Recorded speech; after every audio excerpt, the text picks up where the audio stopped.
Good afternoon. Welcome to the Malone Center. On behalf of Lincoln City Libraries, let me welcome you to this One Book, One Lincoln event.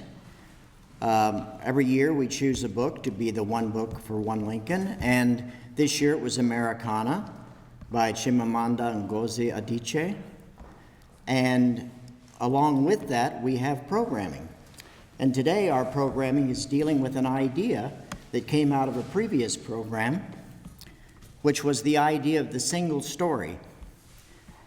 Adichie makes a very strong comment when you listen to what she says about the book, that we should never take one story and try to make that the story of a group of people or a country or a city. We should just take one story for one person, value that as a story of one person, then learn other stories, and then we can begin to get a clear-cut picture of what we're trying to understand. So today what we're doing is we're going to have some other single stories by people who actually emigrated from Africa to the United States, to Lincoln. And this all started when I asked Larry Williams if there was someone who could be my contact, and he told me Muhammad Jalla. Muhammad, would you please stand and be recognized? Thank you very much. And then he said he could get a group of people together, and we did. So without further ado, Muhammad, would you come and take over, and we'll get started.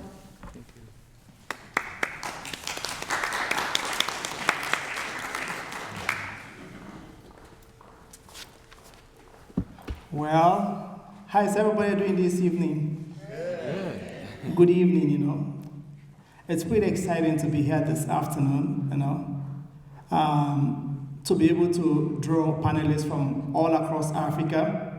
We got a panelist here from North Africa. We have some from South Sudan. We have some from Nigeria.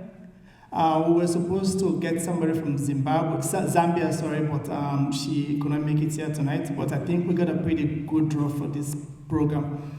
With much ado, ladies and gentlemen, I want to welcome you to this special event to highlight some work that has been done from a sister from the diaspora, sister from the homeland, and this lady happens to be a sister from a neighboring country called Nigeria, So I want to say viva to Nigeria this evening. Nigeria, if you're from Nigeria, viva to you. I want to thank also the library personnel, the individuals that came together and selected this book, that gave us the opportunity to come and tell our single stories, The book highlighted the story of an individual, but I'm sure most of us can relate to that single story, just as she mentioned, every thought, every individual has a story. And this evening we're here to really delve into this book, the Americana story, as we all just immigrated to come, some of us came here for different reasons, Some came here due to unforeseeable circumstances, Some came here to pursue further education, some came here to work, but tonight you're gonna hear from all of the panelists that they all have different backgrounds as to why they're here. So with much ado, I want to invite our first speaker for tonight, this evening. She is Abeni Kucha. Abeni is from the country of South Sudan.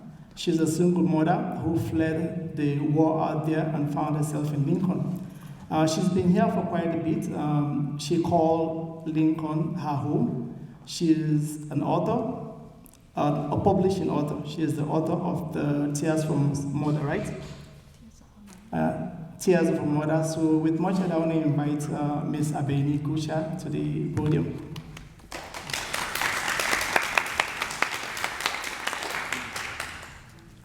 Thank you, Mohammed.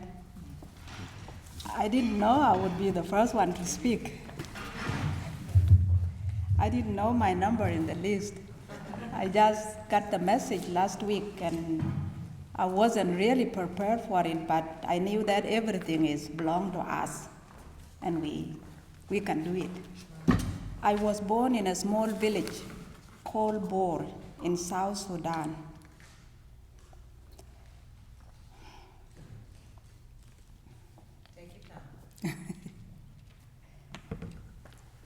We knew Africa had its troubles, but we had food and we had each other. Until one day, the spring after I graduated from high school, I was in the market getting meat for my family. Baskets were raised and people were shouting. The meat wouldn't go far, and we all wanted some. Over the noise and chaos, the unmistakable sound of gunfire filled the air. Some people dropped to the ground. Some people ran. I chose to run. My stepmother and I grabbed what we could and ran into the jungle and on to another village. It would be 11 years until I stopped running from that war. After I was married to my husband Akej and pregnant with our first baby girl, we knew we weren't safe. He was a teacher, and educators and the educated were targets of the government. He needed to join the rebels. I was with my parents when Atong was born. She was beautiful, a symbol of hope.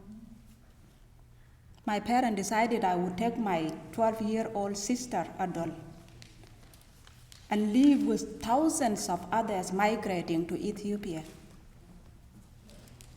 200 miles to the east, we walked from May to June, living on leaves and whatever we could find along the way to eat. We arrived at the camp, UN camp, hungry, tired, scared. By a miracle, my husband was there. We lived there 6 years, feeling safe, fed, and believing that life was under control. Our family grew. By 1991, Atong was 5. I had another daughter, Adwot, who was then 3, a son, Kut, who was almost 2. I was pregnant with our 4th child. We also were caring for my 3 young siblings.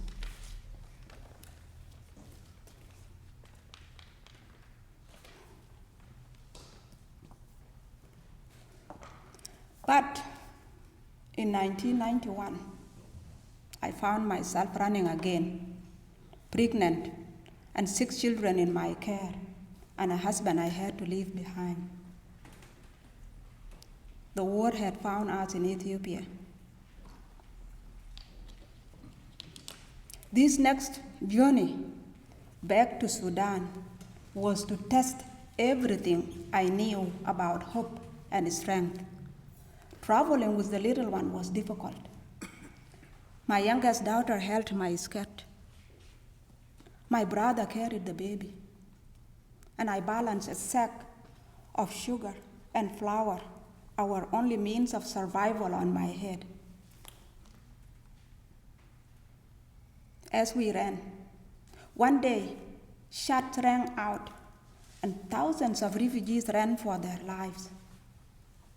My daughter, my brother, and my entire family were missing. Blind with panic, I begged for help, but everyone was searching for their families. Everyone was scared, and if I didn't move, I would be killed. I willed my feet to move.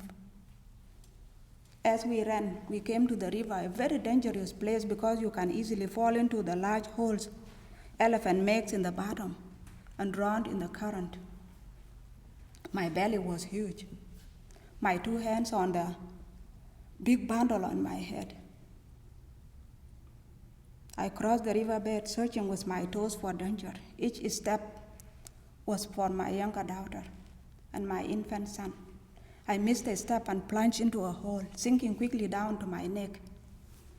I was trapped by nature, my unborn child, and the precious bundle on my head.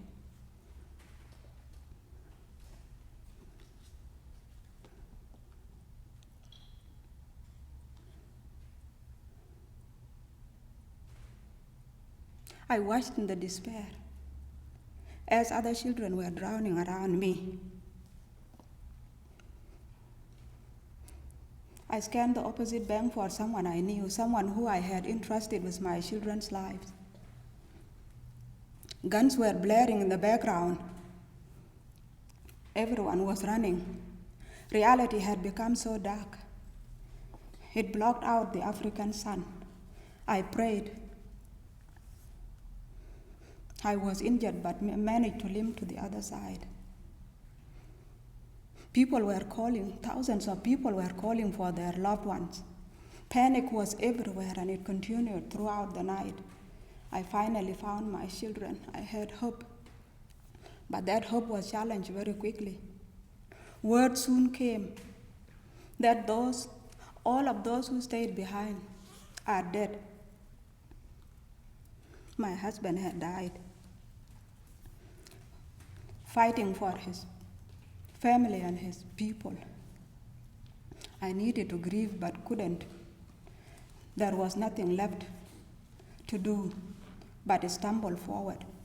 Our spirits were broken. We were hungry.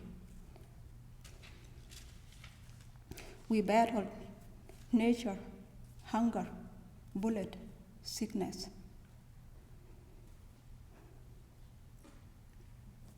I want to make this story short. We made it, me and my 4 children. In 1994, I stepped off of the plane in Portland, Maine, with 4 children, small collections of papers and clothing on our backs. America was so bright, it hurt my eyes. I am telling you this story not to make you sad, but to fill you with hope. When we hoped, when all hope was lost. Last spring, my daughter, my firstborn, and my baby Jock, who I carried across that river. My daughter graduated from law school last spring.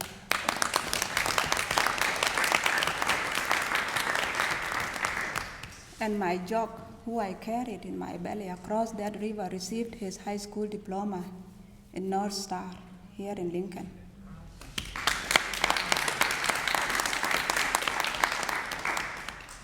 My story needs to be told to honor the thousands of refugees who did not survive the wars. In 2013, I wrote my memoir. It's called Tears of a Mother. October 1st, I will speak with Lincoln TEDx. I am one of the alumni with Lincoln TEDx. You can join us there and buy your ticket and come to listen to my whole entire life story. I have few copies of my book available today. Thank you very much. Thank you, Mama.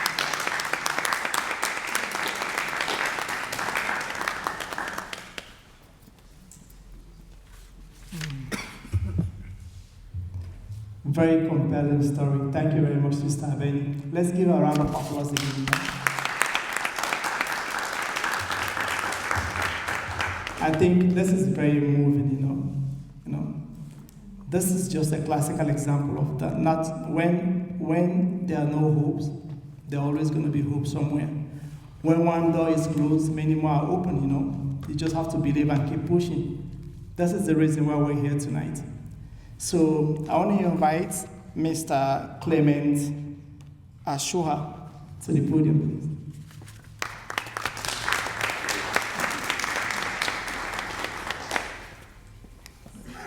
Thank you, everybody, for having me this afternoon. I wasn't aware of my involvement, sitting with this panel until just a few minutes ago. So I was an alternate for somebody else, but well, the person is here with us. My name is Clement Asa, and I was born in eastern part of Nigeria, Aba, Nigeria, ABA, Nigeria. And Nigeria is one of the biggest countries in Africa. Nigeria is blessed. It's a blessed country. We have a lot of food to eat. We have a lot of oil. As a matter of fact, we are the fifth country in the world where United States get their supply of oil to United States. Nigeria is the fifth country. We are very blessed, but one aspect we are not blessed is leadership. We have our problems. Corruption, culture of corruption, that has persisted for a very long time. There were civil wars, there were civil disobedience, which is still ongoing in Nigeria as a result of, bad leadership. So I am here right now we have heard from this sister from Sudan, Southern Sudan. I'm from, say, southern part of Nigeria. We all have our own problems. Everybody, life is different, life story is different from each other. The author of the book, the Americana Ngozi Adichie, I came from the same tribe with her in Nigeria. The word Ngozi means blessing. Adichie means different. Nobody is more important than other people, no matter the differences. So, the dream, in fact, if I had to retitle the book, I wouldn't say it's Americana. I would say my journey to America. Everybody has their own different experiences. My journey to America started in 1983.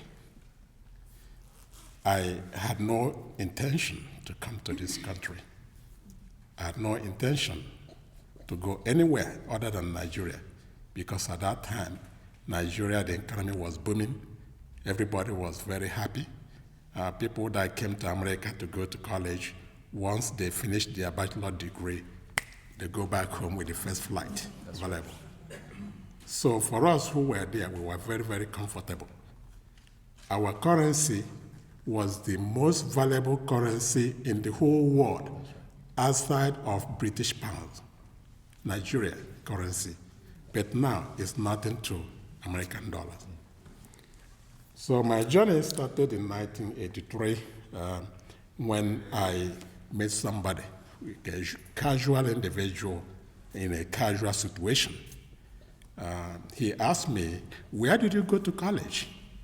I said, "No, I never went to college. I only have a high school diploma." At that time, I was working for my state radio station, because over in Nigeria and most African countries, individual doesn't own newspaper, individual doesn't own newspaper. It all belongs to state. State controls it. State tells you what to publish and what not to publish, okay? So I was very comfortable. This guy said, "Oh, why don't you, I thought you were a university graduate." I said, "No, I'm not. I'm just a high school diploma holder." He said, "Why don't you go to school? Why don't you go to college?" I said, "No, my parents are getting older. I don't want to be a financial burden on them." He said to me, "You can go to America. If you go to America, you can get your degree in 3 years if you study hard. You can live in a flat. What we call flat there is apartment. Okay, you can own your own car." This is somebody I didn't know. Then I said, no, I don't want to leave Nigeria. So, but I went home, I went to bed, I didn't sleep. I was asking myself questions. If I go to America, what has this stranger got to gain? If I don't go, what has he got to lose? So the answer was nothing. So a day after, I went to his house. I knocked on his door. I said, "I am ready to go to America." Because I came to wonder what my life would be like. Within 3 years or 4 years, I come to America. 3 things will happen to me. I get my degree. I live in a flat apartment of my own. I ride my own car, which I never owned before. Say, whoa, well, this can happen in 3-4 years. But how long would it take me to get this car, to get there if I was to stay in Nigeria? Maybe forever. Maybe it's a dream that I may not realize. So I went, and this guy, I met him again. He took me to his bank. I applied to take a test, what they call TOEFL, which is test of English as a foreign language. So I was one of the people that took it in my state. And I got scored very high because I was very prepared. So, but what I didn't know is what I am going to study in America. I didn't know. But I know that my father worked in the court system there for 37 years before he retired. And when I was growing up as a child, I admired the way my father gave legal counseling to people that have legal issues in court. So I decided, well, I am going to be like my dad when I go to America. But I didn't know. The idea of criminal justice or criminology was not in my head. So I met somebody that came from Huntsville, Alabama. I asked him, what can I study in America to become a police officer, to work as a police officer in Nigeria? He said, criminal justice. I said, oh, that sounds good. So I began doing my own research about criminal justice and criminology in Nigeria. There, my father struggled and gave me some money. The money my father gave me, I tried to remit the money to somebody in our town who went to college in Britain. I felt that this guy would want to see that the younger ones also get education just like him. Unfortunately, this person I trusted misused my money, spent my money on himself. It took 3 years before we recovered the part of the money. And at that time, the military in Nigeria had taken over government in Nigeria. And the United States had placed a sanction against Nigeria, which prevented people from coming from Nigeria to America to go to college. So, luckily for me, I was able to get a student visa to come to America. And getting a student visa was not easy for me because after I was able to pay my tuition, I went to the American embassy to get a visa. And they did some digging, searching in their database. They saw somebody that looked like me who was deported from Huntsville, Alabama for immigration violation, marriage fraud. And this person has the same first name with me, the same middle name with me, but last name was different. So when I came, they saw, oh, that's you. You went to Alabama, you were deported, and you are going back. Don't you know that you have to wait for 5 more years before you can apply for visa to go back again? I said, whoa, it's not me. It's not me. We don't have the same last name. And this guy looked exactly like me, the thickness of my lip. The only difference was my birthmark here, which he didn't have. So I had to prove to the American ambassador, Mr. Walter, at that time, that this individual wasn't me. It was just a mistaken identity, and coincidence that this guy was deported from Alabama, and myself, I was going to Alabama to go to college. So what happened was that my father, he worked for 37 years in the criminal justice system. He retired and became the mayor of my town. He was well known in my area. So I had to go back home to get a calendar where my father's picture and the state officials were together to prove that my last name is not the same last name as the guy that got deported. So I had to go back to my job with the state radio station to get a letter which stated that I have been working from this year to this year. And during this time I was working, this individual was already in Huntsville, Alabama, going to college. So I couldn't be in two places at one time. So I had to prove that beyond every reasonable doubt. So when I came back with a bunch of letters I was getting from Missouri, Alabama, Texas, New York for admission, I presented them to the ambassador. So he looked at a box of letters. So he looked at it. He took it back to his office. He came back with my passport. He said, I am sorry for what we have made you go through. Safe trip to America. That was how my journey began. So I came out from the embassy. I got into a cab. I was just running. So when I got home, I sold everything I had to buy a ticket to come here. So when I came to New York, it was in the winter season. When I came out to wait for bus from the JFK to LaGuardia, I saw something coming down.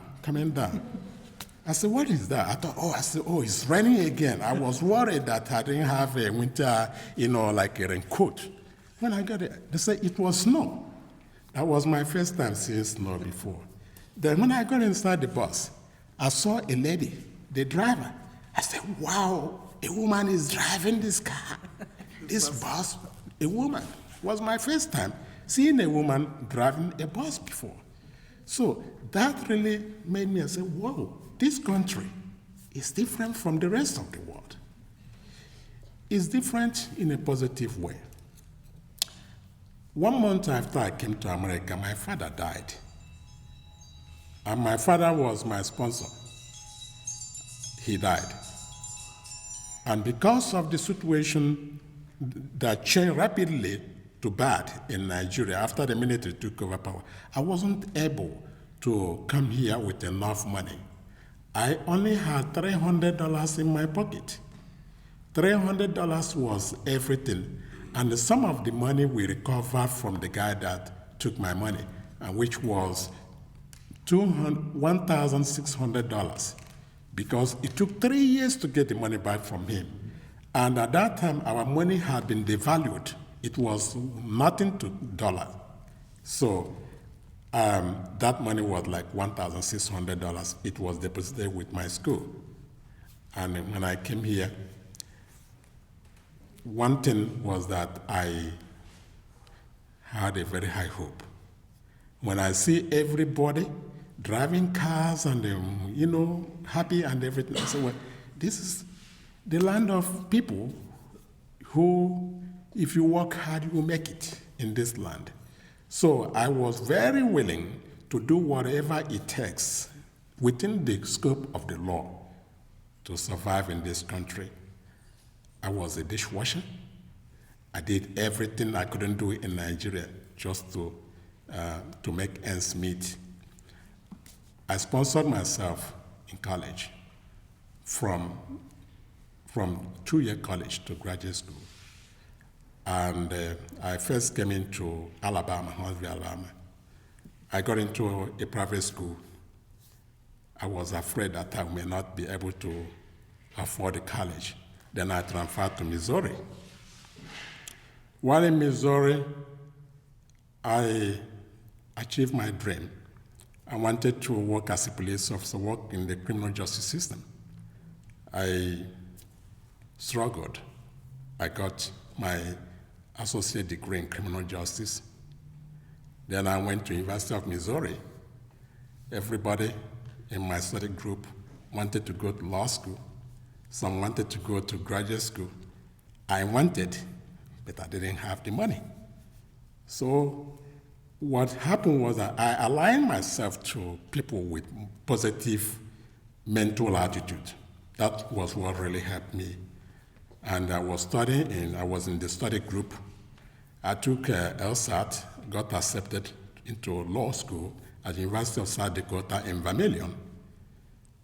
I also took my GRE to go to graduate school. I got accepted at Indiana State University for a master's degree in criminology.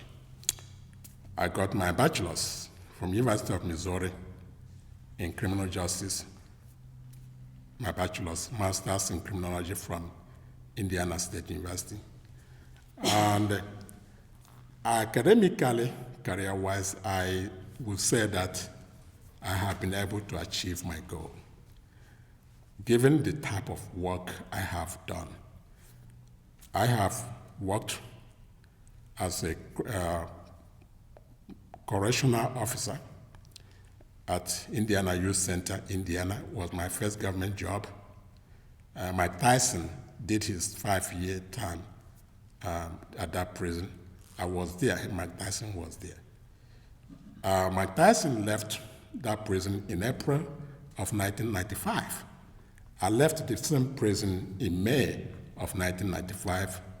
I went to Georgia to become a counselor in a prison for the state of Georgia. And after that, I went home to Nigeria. I got married. My wife was coming. I left Georgia. I moved back to Kansas City. I worked for the 28th Judicial District Court of Wyandotte County, Kansas, for 6 years as a probation officer.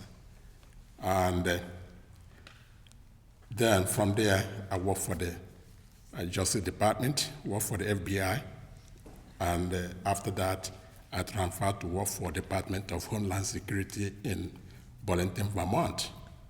So from Vermont, I transferred down here.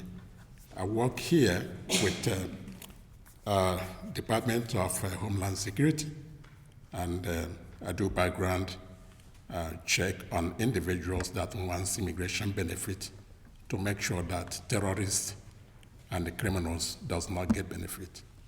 So I feel that this country is a very good place, and if you obey the law and do the right thing, the sky is your limit. Thank you very much.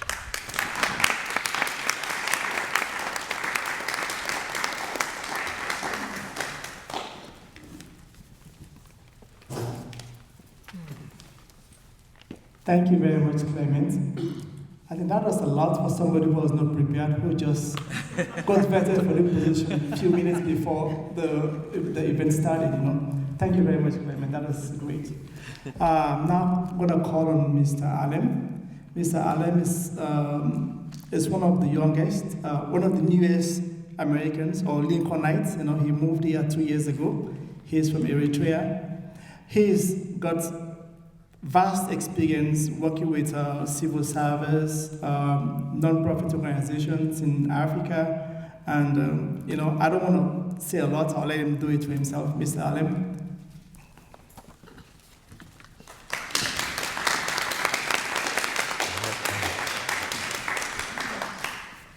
Okay.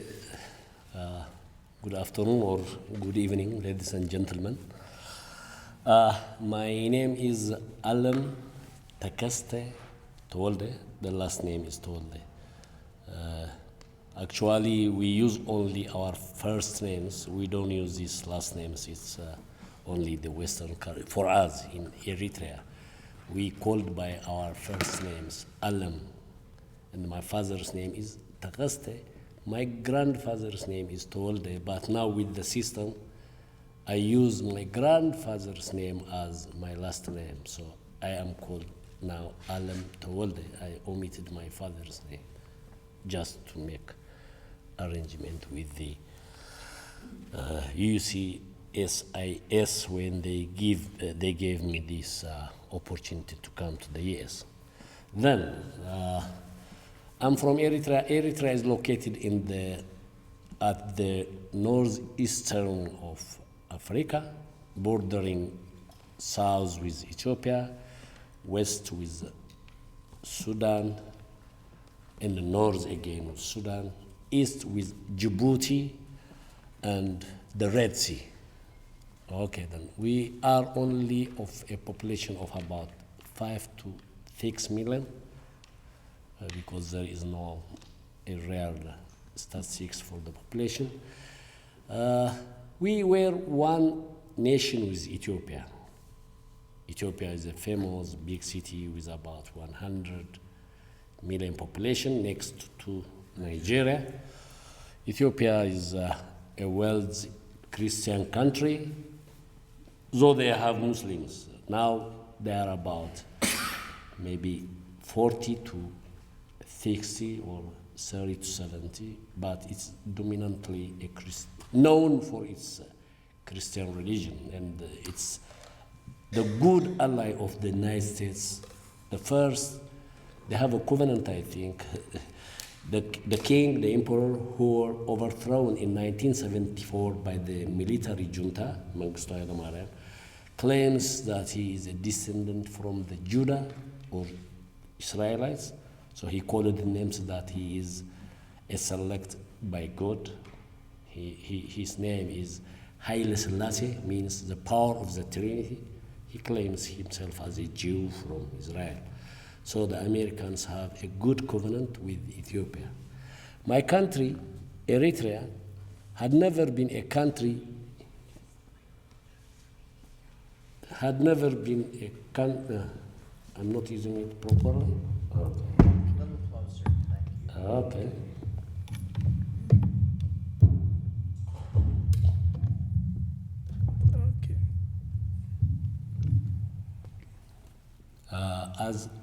As in the case of all African countries, my country gets its legal boundaries during colonialism. That is when the Europeans scrambled to snatch Africa. And then in 1890s, the Italians colonized Eritrea, Libya in the north, and Somalia at the east. They have 3 countries, Eritrea, Libya, and Somalia. In 1945, during the World War, the British fought against the Italians in our country, so they expel or they defeat the Eritreans from their power. So the British administration took care of Eritrea. When in the 50s and 60s, all African countries were given their independence, maybe some with political struggle, some with armed struggle, but mostly most African countries were given their independence. But Eritrea was subjected to be annexed with the Ethiopians to satisfy only, now hear me, only to satisfy the needs of the Americans. Because the Americans don't want the Arabs to dominate Eritrea. They don't want the Russians to use Eritrea for their intelligence system. So the emperor was a good friend of the US, and Eritrea was put in annex. First, they established a federation in 1950 for 10 years. It has to go to 10 years under federation, Ethiopia and Eritrea. They have their own parliaments, they have their own flags, they have their own economies, but it was federally united with Ethiopia. Not united, but federated with Ethiopia. But after not more than 2-3 years, the federation was demolished by the emperor in collaboration with the states. So we were forcibly united to the Ethiopians, and we became a 14th province, or like you say it, a state, a 14th state of Ethiopia. But because we were colonized by the Italians for about 6 years before the British kicked out the Italians from Eritrea, we have benefited from the colonial civilization. We have 2 port cities, seaport cities, on the Red Sea. We have about 1,200 kilometers coastal line. We have good plains of crop cultivating land. We have been exporting different goods to Libya and Somalia, which were colonized by the Italians. So the Italians has established a lot of manufacturing enterprises, and Eritrea was a gateway to the imports from Europe, Arabia, or it is strategically located to connect Europe via Suez Canal to Asia. So it's very importantly located, strategically located on the east of Africa. So, but in 1961, after the Ethiopians start to arrest those leaders of Eritrea, those who they came to the United Nations, our leaders came to the United Nations, that we are not one with Ethiopia, we are different people, and we have a clearly demarcated border with the Ethiopians. So like any other African countries, we should have gained our independence. The United States, I think he was Mr. Dallas, a foreign minister in the 60s, he said, I may quote him, but not by word, he said that Eritrea should gain its independence like any other African countries. Eritrea should gain their independence. But for a strategical purpose or for strategic reasons, Eritrea should be annexed to Ethiopia. That's what he said clearly at the UN Assembly. This is recorded. And you have, until now, the leadership of Eritrea is against the US. That you have to make it, accept it and make it. I want to make that clear.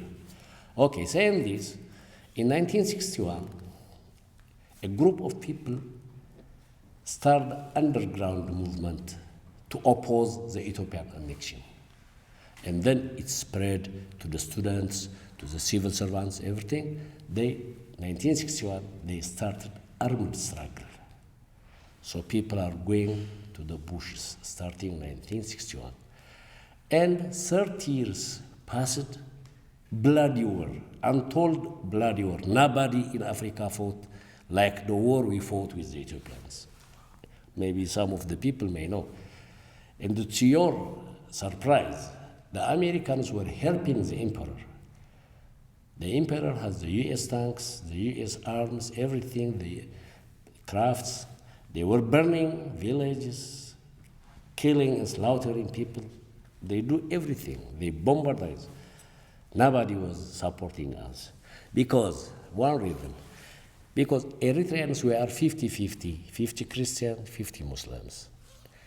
Western lowland is borders with the Sudan. So we have like the Sudanese culture at our west. In the eastern lowlands bordering the Red Sea, those people are mostly the Muslim. The highlanders, which are bordering with Ethiopia, are Christians. So this make the emperor that the lowlanders, both eastern and western, are Muslims, and they are trying to be associated with the Arabs. So they want to burn the villages, everything. But then the Highlanders, they were supporting, they are the ones who were the leaders of the struggle, most of the Highlanders. So it was not true, but the US thought that Eritreans are affiliating with Arabs. So that's the mark they tag to us, although we are Christians. Me, myself, I'm a Christian. So they want to make the struggle as if it was selling Eritrea to the Arabs. Okay then. In 1974, a military junta led by Colonel Mengistu Haile Mariam, he's living in Zimbabwe now, he overthrew the emperor and he took power. Now, because he has a war also with Somalia, because of the Ogaden regime, Somalia claimed some land from Ethiopia, but the Ethiopians want to take command of that place. So the Somali under Siad Barre, they were waging war with Ethiopia. And then the Ethiopians, they go to the Soviet, they shift to the Soviet. They claim that they are socialists and imported a lot of weapons from the Soviet. And they have military advisors from the Soviet, Cuba, Yemen, Korea, even Libya, Gaddafi. So this military junta or the military government automatically kicked Siad Barre and he stabilized that border. Then it's the turn to fight us, the Eritreans. So he came, he started an offensive, how do you call this? All-encompassing offensive, so that it has to destroy all the combatants, the guerrilla fighters then. So he tried it levelist, and it was helped even, I said that it was supported by Russians, by Koreans, by Cubans, by Yemeni, the socialist Yemeni, then we had two Yemens then, and by Gaddafi, and surprise, the Israelis were also supporting the Derg, the military government. Even the Americans were supported. Again, while he was supported by the socialist camp, the Americans were also supporting the military government. The fear is that if the Eritreans become victorious, they think that we will serve the Arab issue, or the Arab, we will be members of the Arab League, then we will defeat the Israel or create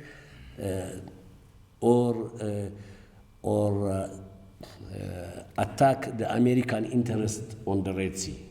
So the Americans, they work correct that the Red Sea, they have Ethiopia as a stable country to control the Red Sea. That's my understanding. So in 1991, after all this bloody war, we captured in 1988, the Eritreans make a big offensive and even captured 3 colonels from Russia, advisors, 3 Russian colonel advisors. And with no ransom, with nothing, with no hatred, they gave them back to the Russians. They told them, we are fighting for our independence. Please take your prisoners of war. We are not like any,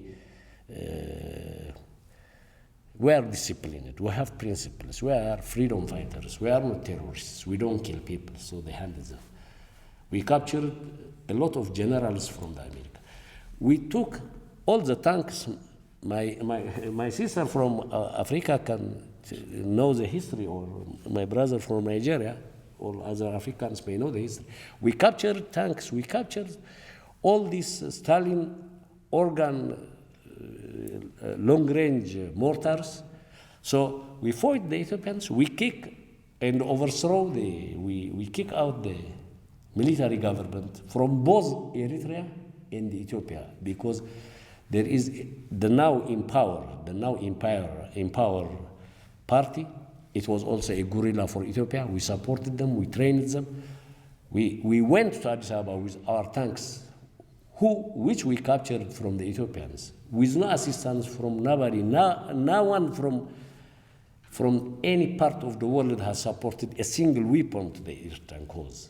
And we have hatred with the whole world, and especially with the African Union, because the African Union, fearing the emperor and fearing Ethiopia, they have never supported our cause. Okay, then. In 1991, we became independent from Ethiopia by force, by war. And the Ethiopians also became one new country, because now without Eritrea, I mean, a country without Eritrea. And the ruling party is still ruling Ethiopia. Now, what brought me here, I will go to that. Just I want you to have a good background of what happened to us. Now, in 1991, it was freedom, and Ethiopia was ruling by our friends, not by our enemy. The enemy has kicked out, and he's in asylum now in Zimbabwe, the colonel. Now, 1991, we tried to draft our constitution, and we draft our constitution. We had free press, private newspapers. We have a parliament. We established a parliament. We have, to a certain extent, a freedom of religion, of freedom of worship. Now, in 1998, still my government is also now blaming the United States again, lighting the match. Ethiopia and Eritrea went to war again in 1988 after only 7 years of peace. We went back to war with Ethiopia because of a border conflict. Now, our government, it turned to be now a dictator because of the war. He waged the war, but the Ethiopians are about 100 million. We are only about 5 million. So the war is now conventional. It's not the same as the guerrilla warfare. So we cannot, they can, they have more population, they have more capacity in war terms, So now we are between war and peace in Eritrea and Ethiopia. Now, during this, after independence, I was working for the Ministry of Industry, Trade and Industry. I was working for the Eritrean National Chamber of Commerce. I was working for some American development NGOs. And at last, I was assigned as a diplomat to Kenya for my country. I was the head of the consular affairs. While in Kenya, I was seeing that the government has thrown the constitution. We don't have any constitution. We don't have any election until now. Since 91, it's about 25 years now or 24 years now. The government arrested all private journalists and stopped the publishment of the private journals or newspapers. He ruined or he demolished the parliament. The worst is that the government proclaimed military service, endless military service. It has been now about 15, 16 years since the military service is in place. So young people are serving the military without any pay, or about equivalent to $10 a month. Even if they are graduate from medical school, from engineering, they are serving the military for free. So people are now fleeing the country. They flee the country. They are not, you cannot see any more people or any youth in Eritrea now because there is no hope. They are not working, they are not getting married, they are not getting good education. Light is, there is no light. Every time there is light stoppage because we don't have hard currency. The port is not used because Ethiopia was the one who used the ports, the seaports. So economically, all the manufacturing plants were totally stopped because of one, lack of power, lack of raw materials, imported raw materials, lack of young people to produce there, to work there and produce. So the country became a dictator-ruled country. So while I was in Kenya, I decided that I have to abandon the regime. I went to the American embassy in Nairobi. I told them that I want to abandon the regime because I don't want to send my children back to the military service because my son was, the oldest was 15, the young one was 14. My daughter was about 10 years. So if they stay until 18, I have to send them back to Eritrea to fight the war. So I don't want to send back my children for a cause which I didn't agree and I believe. So if the government is not serving the interests of the people of Eritrea, I have to ask for political asylum. And I asked a political asylum, and the American embassy helped me with the UNHCR, the UN Commission for Human Rights. So I make my way to the United States. Anyways, I was doing good when I was working for my country. I have been traveling to a lot of countries in Africa, to Europe. I have visited Netherlands, Denmark, Italy, Germany. I have visited China, Japan, Singapore. I have even visited the United States in 2003. I was a guest of the Department of State. So I visited them, the Capitol, Washington, D.C., and in New York, I visited the UN office. In Chicago, I visited the commodity market. In San Francisco, I visited the Silicon Valley. South Jacksonville, I visited a minority bank. So I visited Las Vegas, the Hoover Dam. I visited a lot of places while I was a senior government official in 2003. But I went back to my country then because I thought we will make a change, we will make a difference. But the government, if he asks for any democratic way of change, he is arresting all my friends, he's killing all my friends, my relatives, so I have to escape. And we arrived here in April 2013.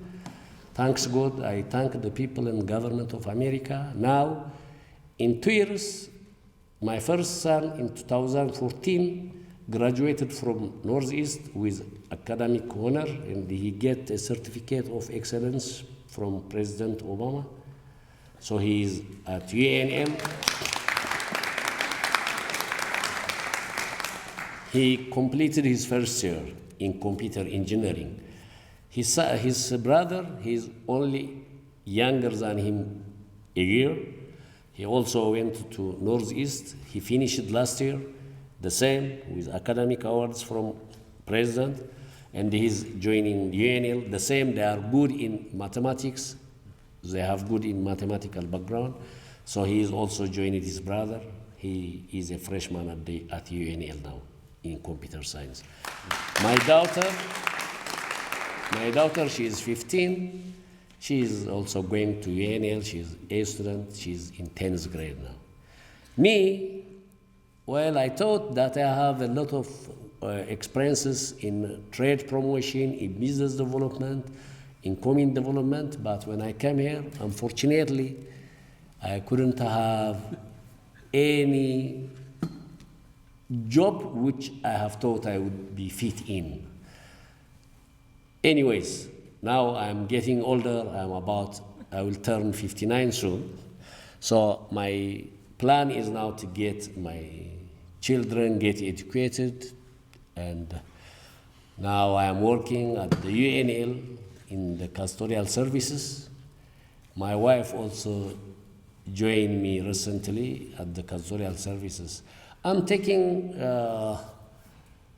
by the way, I was a graduate from a university in economics, and I'm now taking a grad program in supply chain management. I hope this will help me to develop my career. Thank you for your patience.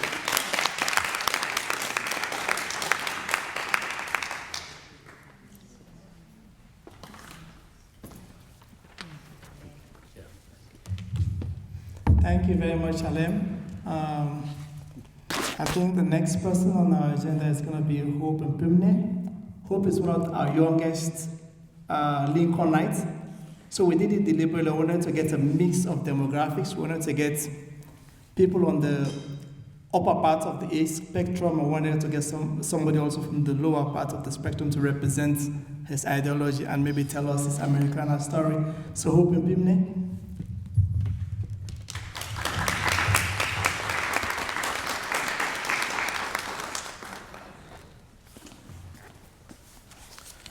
Hi, my name is Hope Mpimne.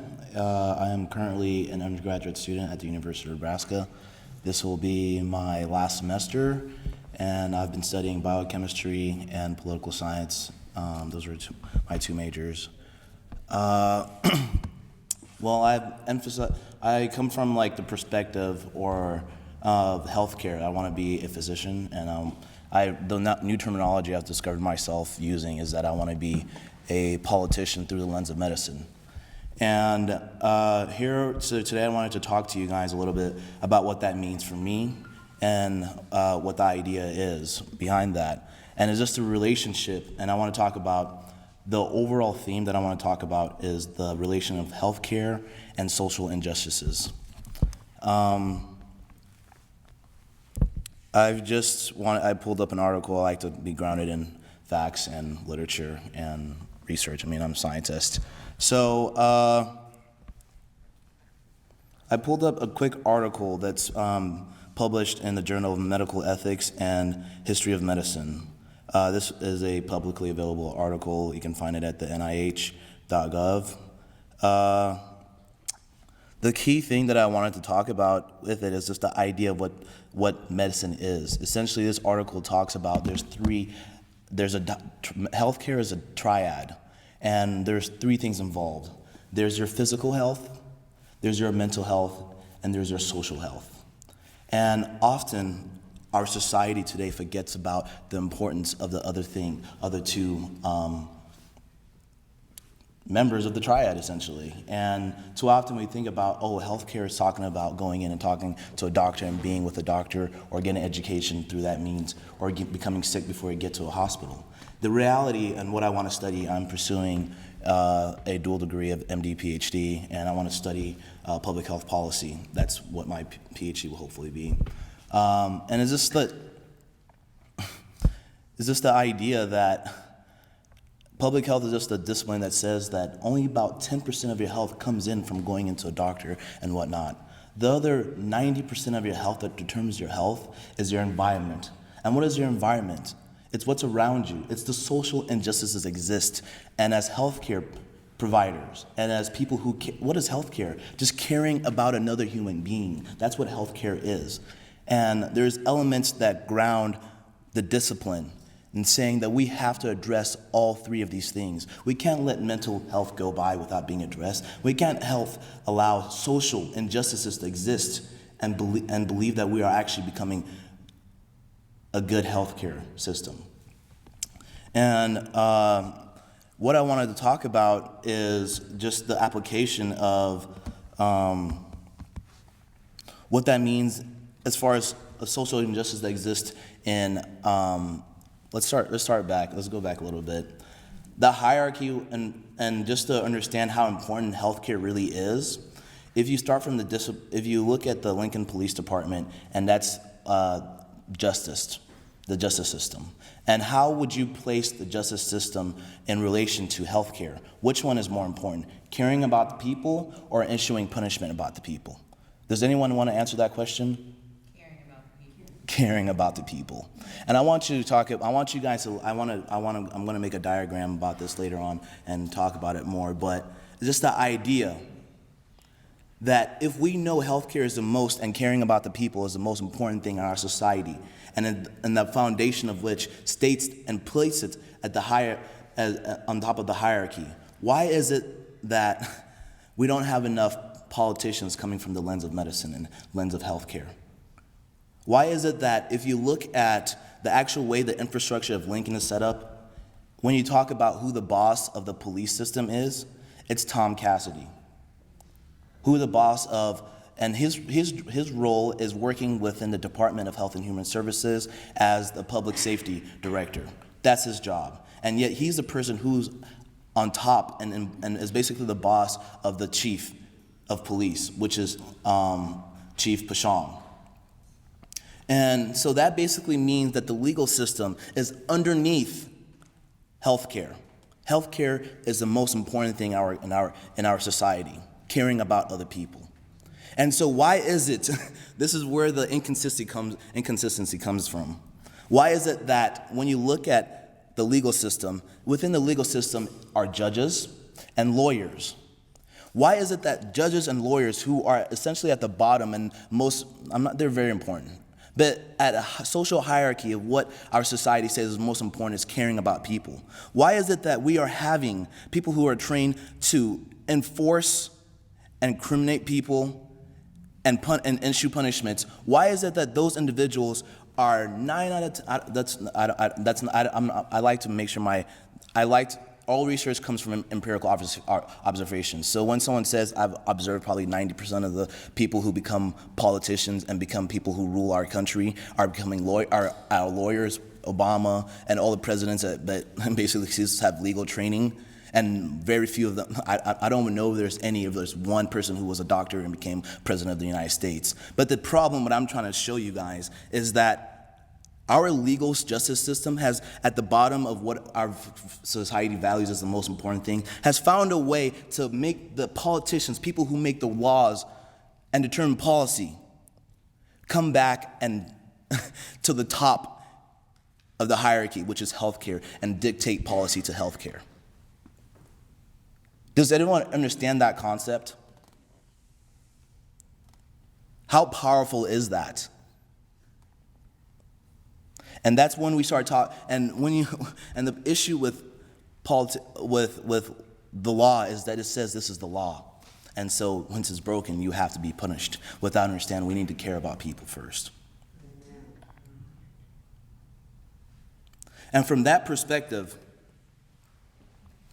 as we grow and we have a system that refuses, it will not change unless you make it change. I'm coming from perspective of being a student and taking adaptive exams. The GRE is what an adaptive exams. Basically, as you do it, if you do poorly, you're not going to be able to get the maximum score, and it'll basically end your exam. If you do really well in the first section, it'll adapt and give you more harder questions, and you'll be able to continue and get higher scores. It's an adaptive exam. Why is it that our policy, our country, our world isn't an adaptive world, where it changes and accommodates and fixes things on its own without having people become destroyed, and from a place of being trapped into a corner, yell and use frustrating ways to show this is not okay? Why is it that we don't have a system that is adaptive and fixes its own issues? And instead it's actually say, I'm sorry. How many times have you heard from a person who has power to help you and say, I understand your situation. It really sucks. This rule does not apply to you. But the policy states that this has been violated, and so I have to follow the policy, and refuses to help you, fully knowing the right thing to do is to help you. When we look at the overall social injustices, when it comes to, we're in the presence of, we're talking about Africa and colonization, and also when I read the summary of the book that was given, the key thing talks about when the main character came to the U.S., one of the most interesting things that she's never had to face or think about is the issue of race relations within the U.S. That's one of the things, one of the highlighted topics of the book. And so when we talk about, so I'm going to give you two examples of race relations, one here in the U.S. and the social issues that exist in Africa. If we look at the main, and this is something I actually discovered back in high school. I was an international baccalaureate at Lincoln High School, and it's a great world program, and it really helped me become the thinker I am today. But when you look and you try to analyze, and I actually wrote my extended essay. Part of the graduation plan is to write an extended research essay, and I put together like a 15-page report on, I wanted to find out why is Nigeria always perceived as the most corrupt nation in the world? And as I did my research and I dug deep, I found the root of the issue. The reason why why it's so unstable. The answer was colonization. That was what I discovered. And you can see that there was a certain template used by Europeans when they were carving out Africa. There's a certain template. They realized that this is what we need to do in order to take control of this country, and we need to make chaos. We need to set up a system that is designed to fail. As long as they cannot succeed, then we will be able to keep raping the country of its resources. The system that they put together was to say, if you look across the different nations, north of any country, and I want to say, once again, I like to be well-grounded in research, and I'll specifically give the examples: Cameroon, Nigeria, Sudan, and as they were talking about Ethiopia as well, and several other nations fall in the same category and show the same pattern. I wish I took more time to actually say this is exactly what percentage exists, because I'm pretty sure, once again, all research starts from empirical observations. And when the research is done, I'm sure they'll find that the northern part of any African nation is going to be Muslim, and the southern part of any African nation is going to be majority Christian. That's true in Nigeria, true in Cameroon, true in Sudan, and those ones I know for sure. From that template, they also did something very interesting. North, with the Muslims, always have the military power. That's what exists in Nigeria. And the South always has the educational resources. Equip them with different equipments. Make sure they recognize that they're different and separate them demographically so they don't coexist and they don't share and exchange knowledge and say we are actually one. Make sure you put a geological divide. Why is it that it's always north and south separated? We're all Abrahamic faiths. We have no issues with each other. But just the inherent idea of separating individuals geologically and giving them different resources that they'll value differently, not realizing that military strength and educational power are two of the most powerful things in the world. And as long as you keep putting them against each other, there will be always an issue, because one will never win. That's the issue. That's a template that was given to Africa, and there's a template that still exists there today. Compare that's one social issue which we refuse to allow and develop a system that adapts and fixes the problem that it knows it has. When you look at the way the United States was set up with the hierarchy, and you look at the president, the most powerful and individual person in the United States, and arguably one of the most powerful people in the world. He is put in a system where he knows, and every politician knows, that they're just one little piece, and there's too many other opposing pieces to actually make something happen. Government being shut down because it can't run and coexist and do what they need to do for the people, to take care of its people. The most powerful person in the US gets on stage and he isn't able to address and speak the truth. That's something, I love the president, I support him, and that's just my personal opinion. But there's also an issue when you know that there is a church of innocent people who lost their lives, and the person who perpetrated this crime said the issue that he was trying to call to was racial relations, and he wanted to incite a new civil war between white America and black America. Those are the statements that this individual made, and those were his motivations. Our president, throughout his first speech, People say he did a lot better. I personally haven't watched the second one. But during that first speech that I watched that he gave, our president, the most powerful person in the United States and arguably the most powerful person in the world, got on stage, and because of the position and the way our country is set up, he could not speak the truth on race relations. Throughout his entire speech, he did not mention the word race one time as an issue. The issue which our president pointed to was gun control.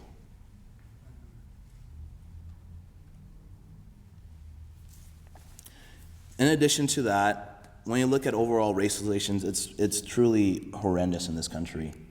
And the struggles that exist for Africans and African Americans. And I like to separate them and also make people aware that they're one and the same. Because at the end of the day, without letting you know that I was born and raised in Nigeria, I'm just another young black man. Race relations in this country is something that was highlighted in this book, and it's something that I personally struggle with every day. And it's horrendous when people act like institutionalized racism doesn't exist, and that by following and keeping your hands tied and saying this is the policy, they don't realize that you are bystanding and you are supporting this issue. People need to start speaking up because the facts are so obvious, the research is out there. And this book, if you're not a researcher, books and literature is another way in which we communicate issues. This book highlights the issue of race in this country. The knowledge is out there.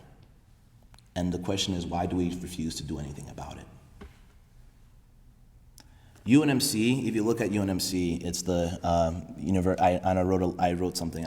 I'm very politically active, and when I become upset, I always speak up, and it's something I try to instill in my little brother, that when you see something wrong, speak up about it. When you see something's right, also take the time to commend people. Always stand up for what you believe in, and let people know and talk and communicate. That's what I instill in my little brother, Eddie. He's so bright, and I see so much potential in him. And I often tell him, I want you to be the president of the United States. And I make him tell me that.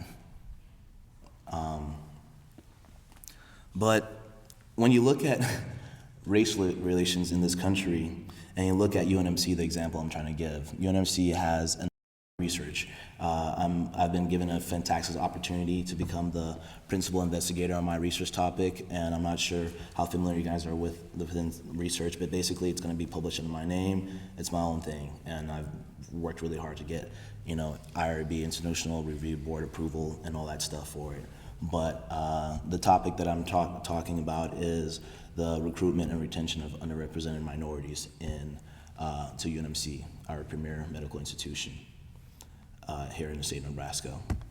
UNMC publicly states, because it has to let you know the facts, the demographics of its student body is 95% white and Asian American.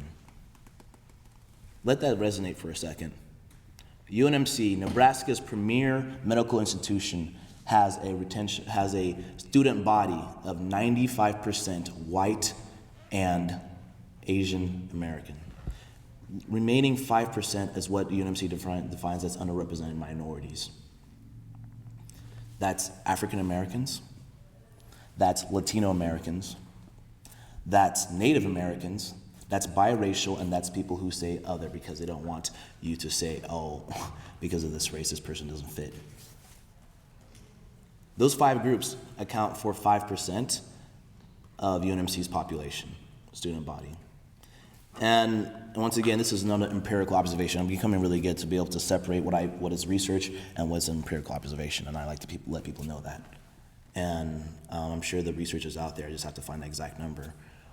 But if you graduate from a medical institution such as UNMC, if you do nursing or something like that, you're going to be coming out with maybe around $40,000, $60,000 a year.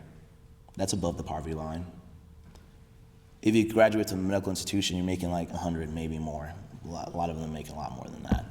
But let's say on the low end, the minimum you're making is about $60,000, and the average, which most people, when you graduate from University of Nebraska Medical Center, you're probably going to be making $100,000 a year. Imagine the amount of power you have with that economics. Being able to pay for a lawyer to protect your freedom at all times. Being able to pay for healthcare and have healthcare at all times. Those are the two most important things. Number one is being alive, and number two is enjoying your freedom. Those are the two most important things. Without money, you can't afford that. That's the truth. Now compare that institution, this is what I mean, institutionalized racism. And people try to act like it doesn't exist, but it's clear. There's a split in different demographics within institutions. This institution that allows you this economic power to afford your freedom and to afford your health. 95% of the body who graduates from that is white and Asian Americans. Now compare that to another institution, our county jail. I don't think I need to say any more about that. Does anyone not see where I'm going with that? Compare these two institutions. We can recognize that we have an inherent problem when it comes to racial relations here and the way our system is set up. And once again, I come back to my overall theme of which I wanted to present. The idea that caring about people is the most important thing in this world. Thank you.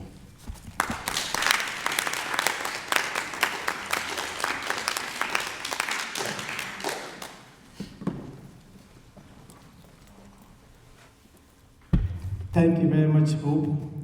I don't know whether I can say this was deliberate or, it's just accidental.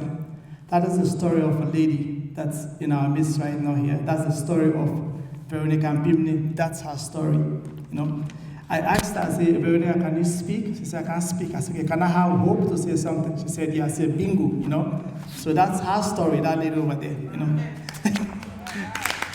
That's her own Americana story. Now we're going to invite somebody who I just happens to know that came from the same tribe as me, I come from a tribe called Fulani, and Fulani is one of the most nomadic group of Africans in Africa, So there are Fulanis everywhere, It's the name just changes, We have them in Sierra Leone, Liberia, Guinea, Nigeria, Sudan, I'm sure there's some of them in South Africa, Maybe I'm yet to know what name do they go by in South Africa. But in South Sudan, they call them the Falatas, So I'm going to invite my brother Alaji Bellos to come and, contribute. Thank you. Good evening, distinguished ladies and gentlemen. It's a pleasure to be here, and I would like to recognize the presence of my wife. Denise Alkali is here with us, and I would also like to thank the Library of Lincoln for organizing a program like this based on my sister from Nigeria who excelled to write a book about an experience of a couple to America. Like the head of the organization rightly introduced the program, every one of us has a different story to tell. We have had a lot of stories. The first made me to tears in my eyes from a wonderful lady that has seen everything in life. She survived it. She is here. And I'm glad and happy that she is here with her children, enjoying freedom.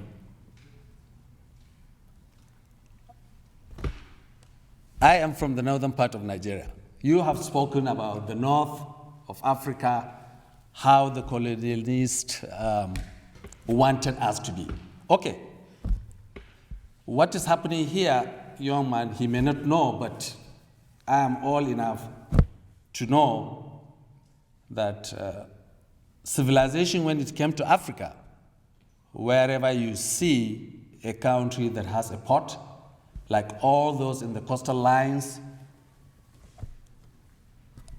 there were opportunities for the Western world to arrive through the seas. That is how education started coming into the south, to the east, to the west of Nigeria. We in the north, the Tuaregs from the Arabian countries came down on camels, not on ships or aeroplanes, but on camels. That is how they came to train us. The issue is not with military. We are talking about leadership. That is how the Northerners are. Okay. When I was a child, this was in the 60s, my idea of America was about the movie The Good, the Bad, and the Ugly. It's as simple as that, because that was the movie we used to see. We used to see Clint Eastwood, we used to see Tuco. It's all about jeans, it's all about boots, it's all about hats, it's all about guns. So after all, America may not be the nice place we want to be. So, I mean, and of course, Northerners, everybody knows, he knows he's from the East. Our passion is not to travel.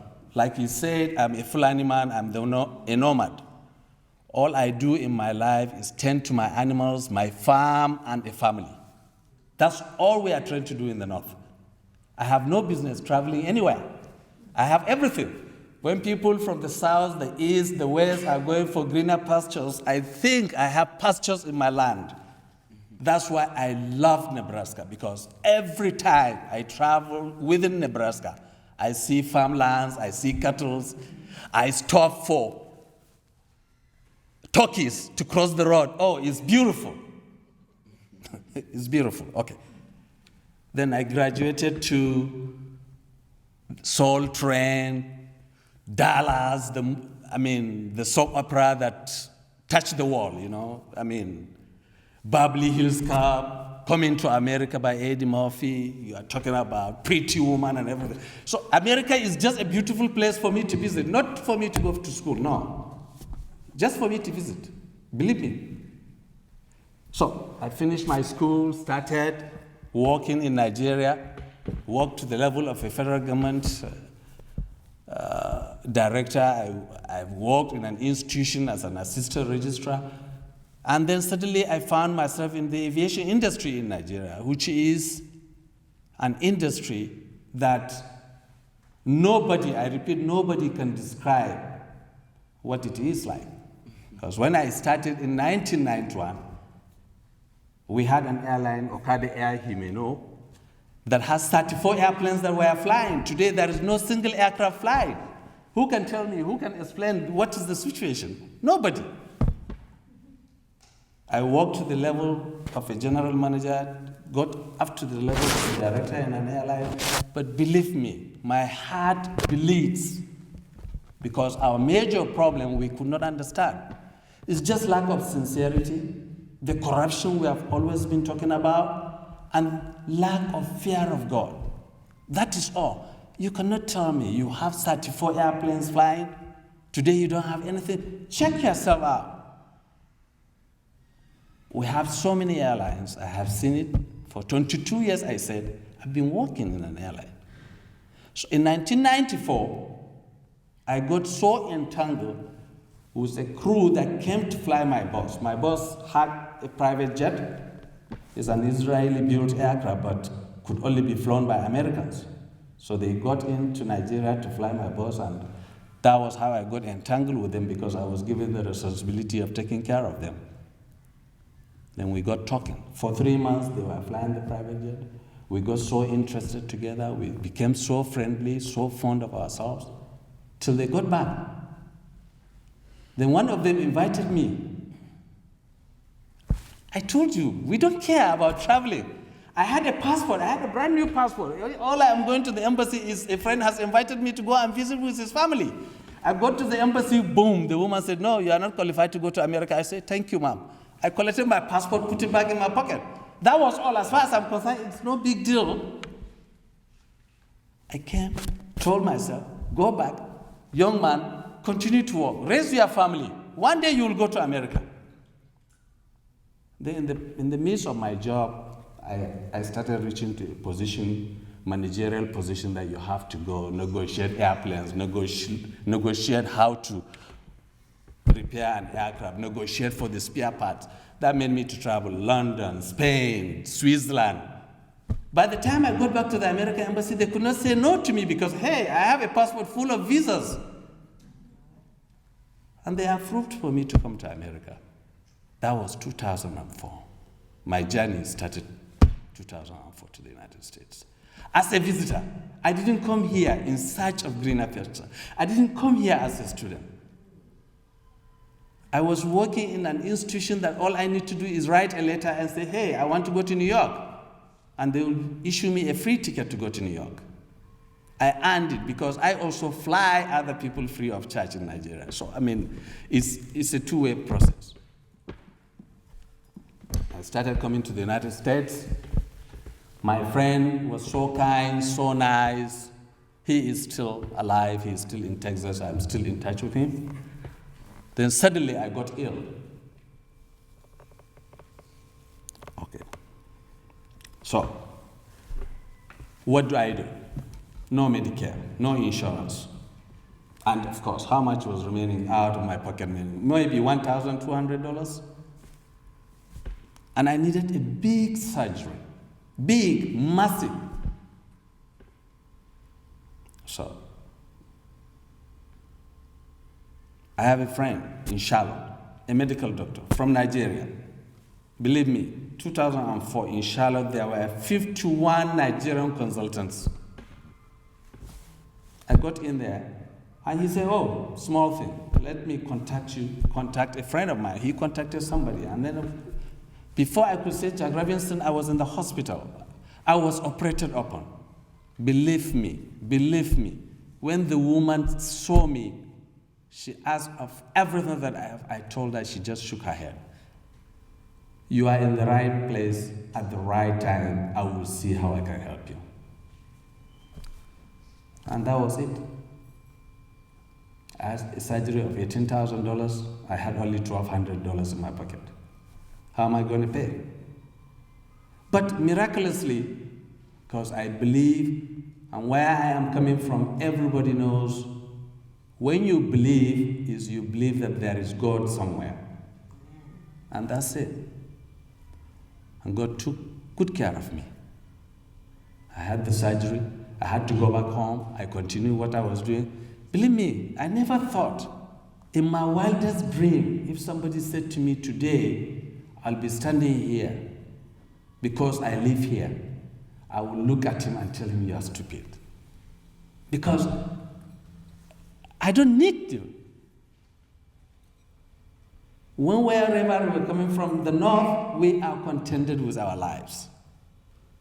All I need to do is be there with my animals, tend to them, take them to the bush, eat their food, and that is my life. But as you are doing your own thing, God is doing his own thing altogether. I believe my story is not about coming for certifications in America. It's not about coming to America as a refugee, but it's about the fact that God wants me to be alive today.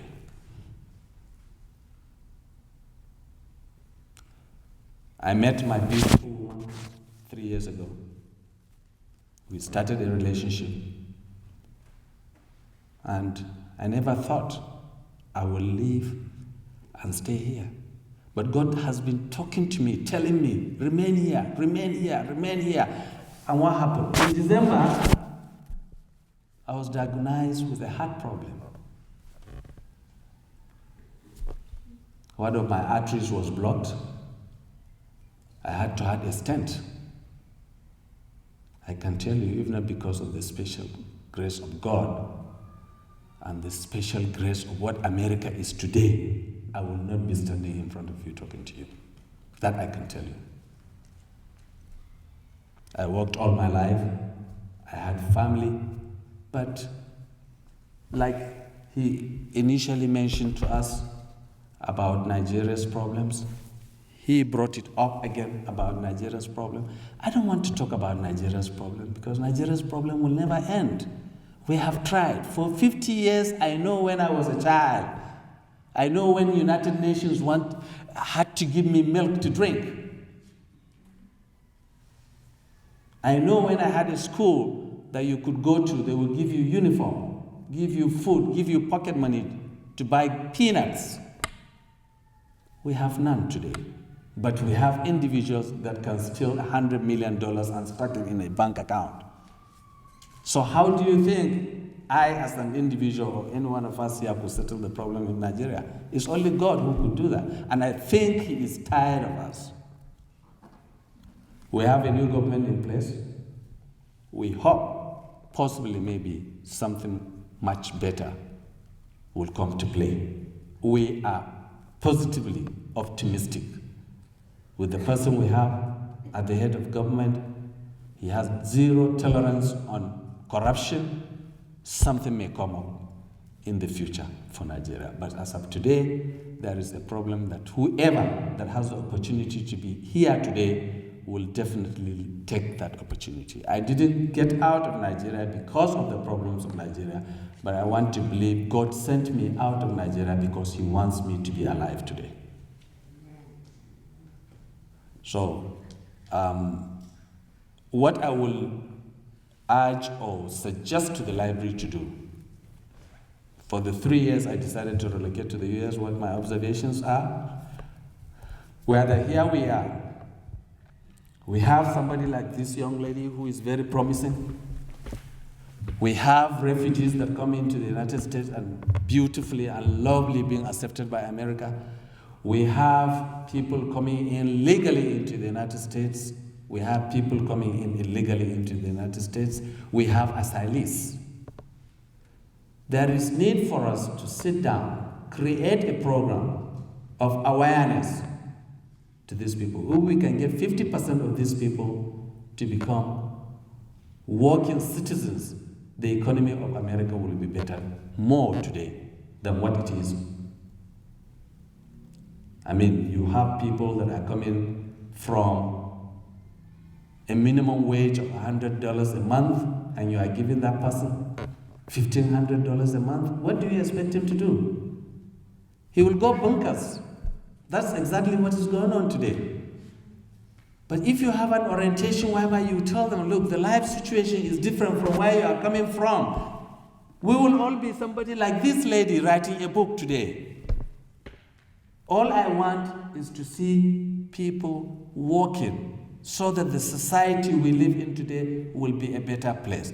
I am 56 years old with sickness in my body, but she is there as a witness. I can work for more than 12 hours a day. I love my job.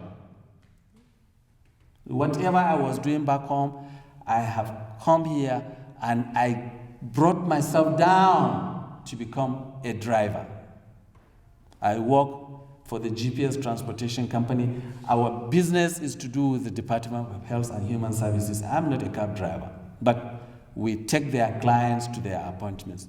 I swear to God, I love that job. Because in that job, you meet the good, the bad, and the ugly that we've been talking about initially. And then I meet people that will give me the history of Nebraska. 92 years old, 96 years old woman that I will have to pull, I will have to push her wheelchair into the van, showing me the church that she got married in 1967. What else am I looking for in my life? Please. I love my job. And the only reason why I'm doing that is because of the orientation where I started from. I had good family background. I had good orientation in my life. And I feel the best I can do to the society I live in is to be a worthy ambassador, is to work hard and pay my taxes and do what I am supposed to do. So if the library can put up with programs that will bring in knowledge to these three individuals, three categories of people that I mentioned, I think we'll achieve a lot of things. And it is very easy thing to do, sir. Believe me. All we need to do is tell them there is freedom in America. But you got to wake up, you got to work. You have to pay your bills, you have to pay your taxes for you to enjoy the freedom we talk freedom about. I have freedom back home. I do not see freedom here, but I have freedom back home. He knows. I can go to a party, drink beer in between my legs. A cop will stop me. He will, are you coming from a party? I say, yes, I am coming from a party. Oh, where is my own? I will give him his own. He will salute me and I will go. Can you try that here? No, you can't. But I love it. I am more organized, more straightforward, and with the help of my wife, believe me, the sky is the limit for me. I thank her for being there for me, and I thank America for the opportunity it has given me to be here. I thank you very much for this opportunity once more.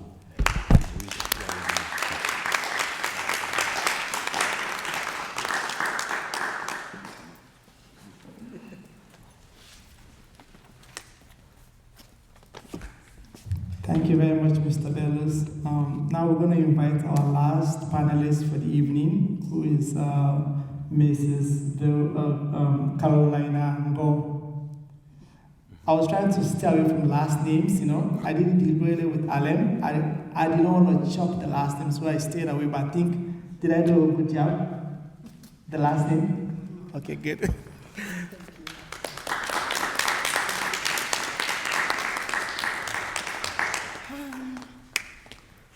Good evening, everyone. I'm not going to take your time. I know we've been sitting here for a long time. My name is Carolina Ngo. I come from a country in West Africa called Cameroon. It is right on the Gulf of the Atlantic coast of Africa. On the north of Cameroon, you have the Republic of Chad. On the east of Cameroon, you have the Central African Republic. On the south, you have Republic of Congo, Gabon, and Equatorial Guinea. On the west, we have Nigeria. And Nigeria, we've been hearing about Nigeria a lot here this evening. Cameroon was initially colonized by the Germans, and when the Germans were defeated in the First World War, the League of Nations decided to give Cameroon to Britain and France. So after the First World War, Cameroon was colonized by Britain and France, and in Cameroon we speak French and English. Cameroon is a beautiful country. It's very nice over there. I really want to go back home, but I have to stay here because of the kids. They're in school. The only problem we have in Cameroon is corruption. Corruption is common in Africa. But I still like it back there. What I hate is the corruption. My husband came here in the United States in 2002, and I was at home with my kids. We had 3 boys back there, and I was there from 2002 to 2008. It was tough, a long separation, but God being faithful, I came to join him in 2008, and we started all over again.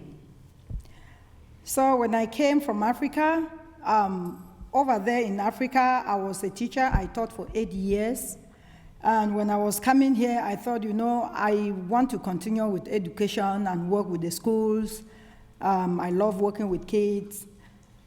That was the first thing when I came here I wanted to do. I went to Lincoln Public Schools. I talked with them. They said I have to go back to school here and recertify. And So, but since I needed money, I started with CNA, the Nurse 8. I did that. I work at Lancaster Manor, work at Madonna Rehab Hospital. And after that, I had my medication aid, and I wanted to go back to school. I started some classes, but deep in me, I knew that I am not a medical person. I am not. It doesn't work out with me. I thought, okay, now if I'm going back to school, I have to do education, or I have to figure out what other career I should pursue. But as I was trying to think of what to do,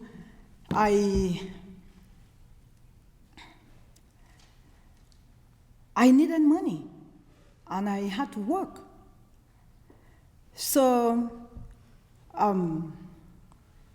at that time in 2010, we were living close to Union College, and the house we were living became small because I had a little girl.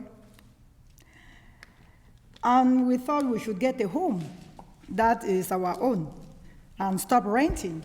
So when we got our house, our first house, I went on the computer, I was looking at careers, and my husband is like, well, you like business, you can do business.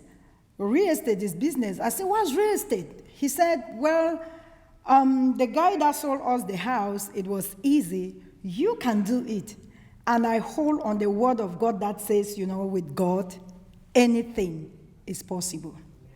So that is how I got inspired, and I made some phone calls, and I thought, you know what, I don't know what real estate is all about, but I know that I can do it. If other people can do it, I can do it. Then I made a few calls, called the Nebraska Real Estate Association. They told me, oh, oops, this is the state association. Call the Lincoln Association. I called the Lincoln Association. They say, oops, this is not the school, this is an association. They gave me numbers. I called, and I finally got a school. And I started with my real estate classes.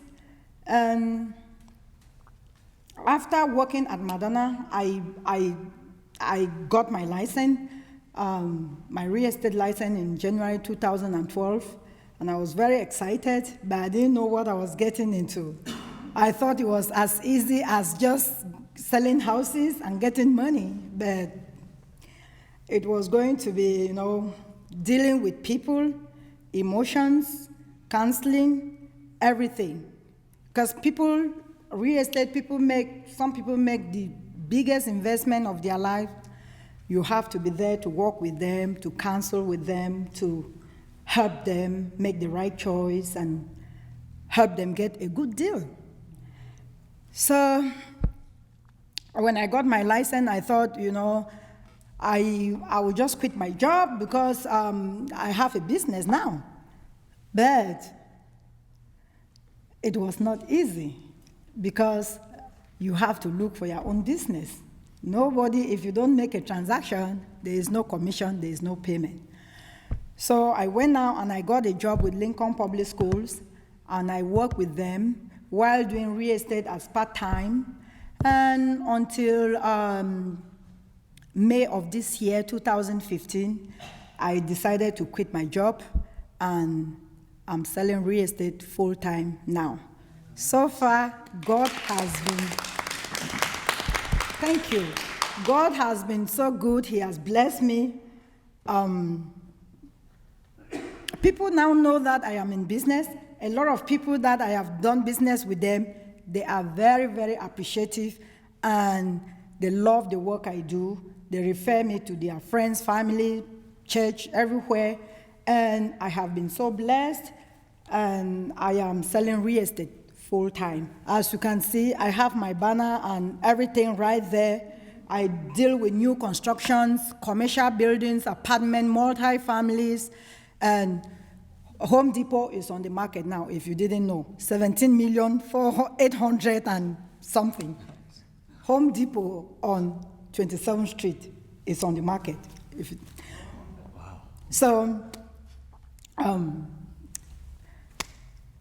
I am so grateful for, who do I say, for the country, America, for the servicemen, the military that fought for our liberty, that some of us coming from a country, a remote country like Cameroon, can move here and have freedom and do what we never expected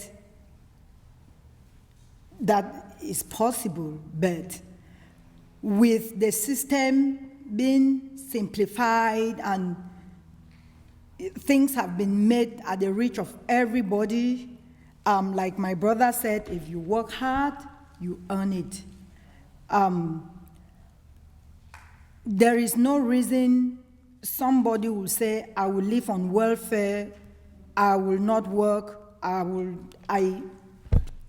don't have, I'm poor. I think if you work and work hard, you will make it here. So I thank you guys for this opportunity you have given me, and I am looking forward to see more of these opportunities and more talking and telling people my story, how I came from Africa as a teacher, and now I am a real estate agent. After looking through all the careers, business administration, education, and all those nice theology, I think I have landed, and I will stay with real estate. Thank you very much.